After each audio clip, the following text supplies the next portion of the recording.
kontejner za biološko analizo.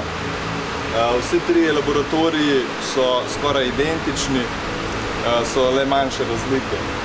Tukaj noter se nahaja pomembnejši del je generator, ki nam omogoča do 72-urne avtonomnega delovanja.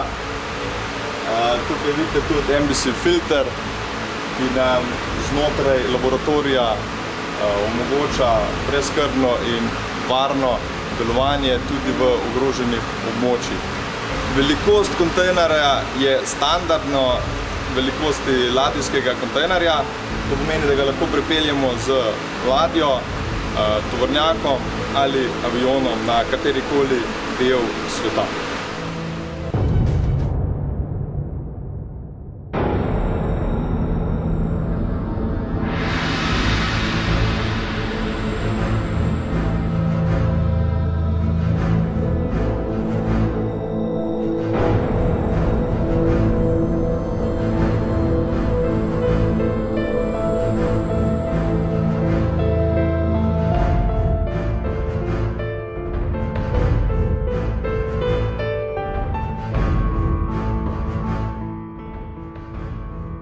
Mobilni biološki laboratorij je namenjen identifikaciji bioloških agensov, ki lahko ogrožajo tako Slovenijo kot tudi svet.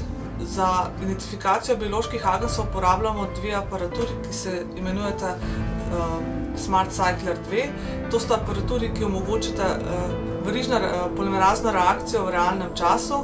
Identificiramo mikroorganizme glede na prisotnost genetskega materiala le-teh. Sama izolacija DNA oziroma delo poteka v zaščitni komori z rokavicami. Ta komora nam omogoča popolnoma varno delo, se zaščiti delavca v samem laboratoriju. Ves potrošen material, ki ga pri tem uporabljamo, ga nato steriliziramo z avtoklavom, ki omogoča varno sterilizacijo pod visokim tlakom pri visokih temperaturah.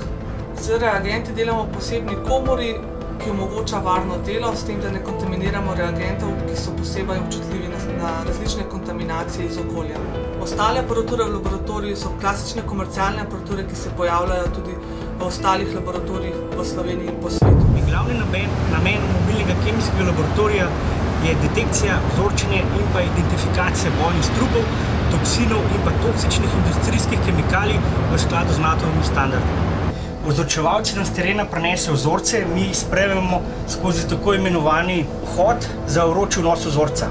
V delovnem prostoru oziroma digestoriju potekajo različni fizikalno-kemijski postopki, predvsem gre pa za ekstrakcijo različnih okoljskih vzorcev s kemijskim topilom metilnim kloridom. Ko prenesemo vzorec v vijali ven, ga damo v tale aparat, to je v bistvu srce našega laboratorija, to je plinski kromatograf.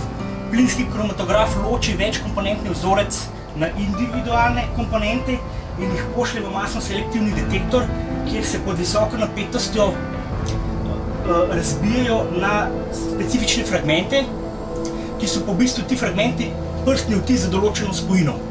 V bistvu iz fragmentov dobimo masni spekter.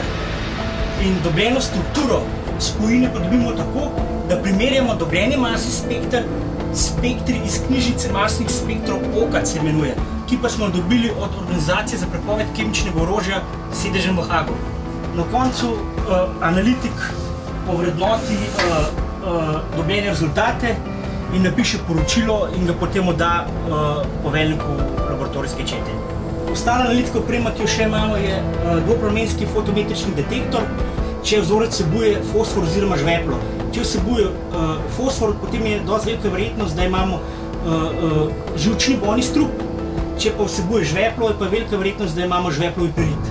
Poleg teh identifikacij kemijskih bojnih strupov in pa toksinov mi lahko tudi izvajamo identifikacijo eksplozivov in pa prepovedanih drog. Poleg tega tudi izvajamo dezinfekcijo avtocistern, rezervoarjev vodnih in pa vodovodne napeljave v objektih Slovenske vojske. In pa seveda nudimo podporo Slovenski vojski na misiji. Analitski radiološki laboratorij je namenjen za posredovanje v primeru jedrskih in radioloških dogodkov, tako v primeru vojaških ali civilnih izrednih dogodkov. V laboratoriju lahko merimo alfa, beta, gamma in nevtronsko sevanje. Ko dobimo v laboratoriju vzorce, jih pripravimo na desni strani v glove boxu. To je prostor, ki je pod tlakom in v katerem lahko varno pripravimo vse vzorce. Pripravljene vzorce nato iznesemo iz glove boxa in jih merimo na 3 različnih merilnikih. Eden od merilnikov je namenjen merjenjem šibkih beta sevalcev, v katerem moramo radioaktivno snov zmešati s scintillacijsko tekočino. Na drugem merilniku merimo alfa in beta delce, običajno so to filtri ali odzeti brisi. Na tretjem inštrumentu, ki je tale, tukaj je pa analiza upravljena na računalniku, je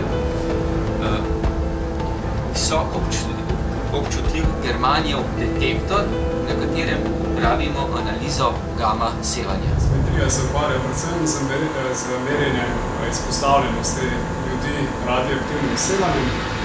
Tole osebno dozimetrijo mi izvajamo s pomočjo tega sistema za termoluminescenčno dozimetrijo RADOS.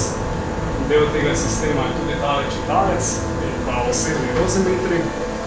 Znotraj tega dozimetra se nahajajo termoluminescenčne tabletke. Te tabletke imajo to lastnost, da če jih izpostavimo radioaktivnim sevanjem, so sposobne to sevanje tudi akumulirati. In potem v primeru, ko jih damo te dozimetre na odčitavanje v čitalec, se tale prejeta doza v tabletkah sprosti v obliki sevane svetlobe, potem ta svetloba tudi prejema sorazmerna prejetim dozam in na tak način lahko merimo doze.